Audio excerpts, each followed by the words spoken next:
Every business team is buried in the same operational reality. Inboxes overloaded, spreadsheets passed between departments, approval chains that stretch for days, workflows that exist only because someone remembered to do the next step. The promise of AI automation has been circling these teams for years, and most of what's been delivered falls far short of the pitch. Suggestions, completions, autocomplete. What every operator actually needs isn't an AI that helps someone type faster. The real leap is when AI stops being a writing assistant and starts deploying real capabilities directly into your environment.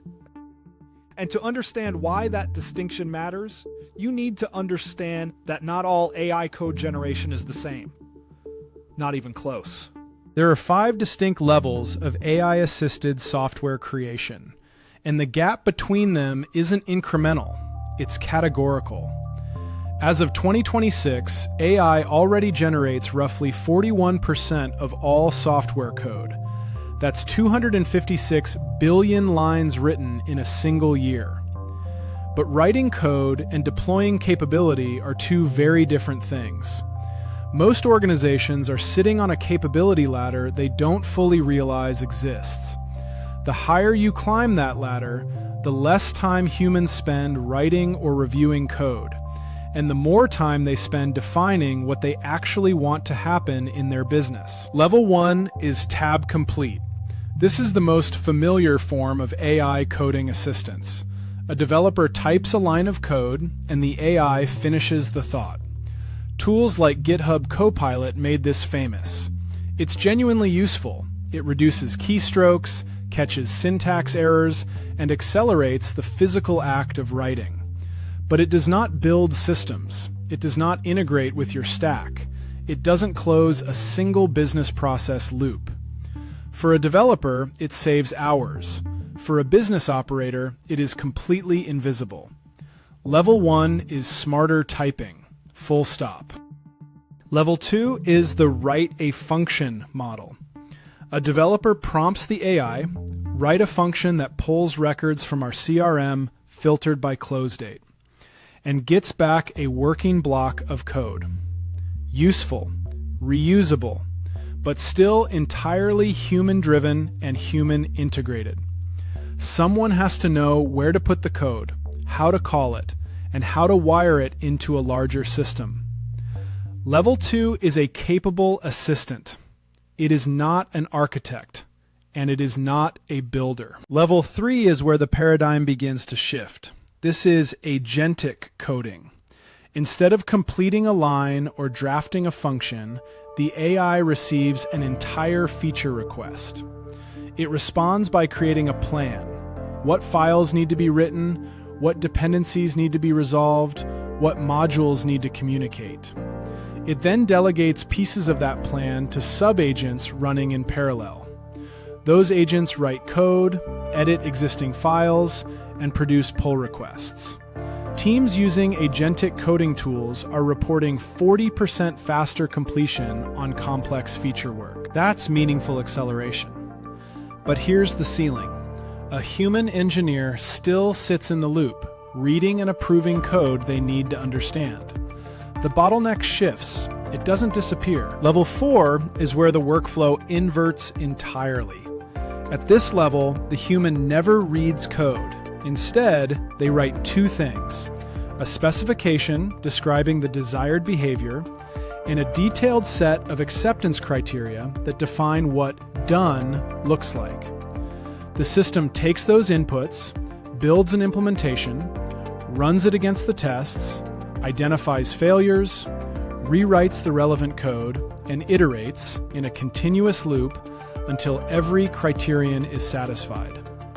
Only then does it ship. The human's job becomes defining outcomes, not reviewing implementations. Here's something worth pausing on. There's a clever architectural requirement built into this approach. The AI agent writing the code and the AI agent writing the tests must be completely separate, a strict brick wall between them. Because if the same agent authors both, it will game itself. It will write tests designed to pass its own code rather than validate actual behavior. We've watched it happen. The fix is a dedicated breaker agent whose only job is to find what the builder agent got wrong. Antagonistic by design. This isn't a quirk, it's the architecture that makes Level 4 reliable. Think of it this way. Level 4 is like the moment businesses stopped managing spreadsheet formulas and started setting KPIs. They stopped caring how the calculation happened and started caring about the number. Level 4 does the same thing for software. And that's only the setup for what comes next. Level 5 is the software factory.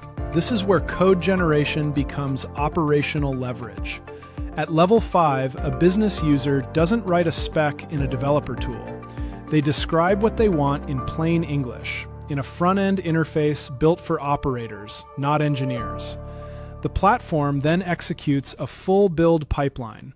It researches the target system's architecture and APIs, designs an approach, generates a detailed plan, uses an orchestrated team of AI agents to write the code, runs antagonistic testing, where a separate breaker agent tries to dismantle what the builder created, then containerizes and deploys the resulting capability directly into the customer's environment.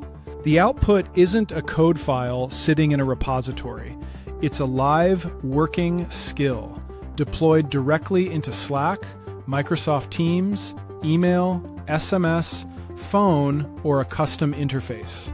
No new tools to adopt, no new platform to log into, just new capabilities delivered where your team already works. What once took engineering teams weeks now completes in hours. This is CloneForce's SkillForge platform, and it is operational today. Now let's talk about what this actually means for your business. Because the engineering backlog has been the hidden tax on every team that ever filed a ticket and waited 6 weeks to get a workflow built. That ends at Level 5. For operations, automated workflows that close loops across systems without human handoffs. Purchase approvals that route and resolve themselves. Data reconciliations that flag exceptions automatically. For finance, reconciliations, approvals, and audit-ready reporting that runs end-to-end without anyone building the query or formatting the output. For coordinators, scheduling flows, document request sequences, and follow-up chains triggered automatically by calendar events, form completions, or CRM status changes. For account teams, custom integrations and customer-facing automations built in days, not quarters. Playbooks that actually run instead of sitting in a deck. For HR, onboarding sequences that provision access, deliver policy Q&A, assign training, and request documentation, without a single ticket to engineering. Every one of these capabilities was previously gated behind a development sprint. At Level 5, they are gated only behind the clarity of what you want. Early adopters at this level are reporting 35% reductions in operational costs and 250% ROI within the first 18 months. The teams moving now are building a 6-month operational lead over the ones still waiting on their backlog. The winners in this next phase won't just use AI to write code faster. They'll use it to deploy capabilities faster. Every level of the ladder has value, but only one level gives every team in your business the ability to build and ship on their own terms. Level 5 turns intent into execution. That is the shift, and it is available now. Build and deploy capabilities with CloneForce.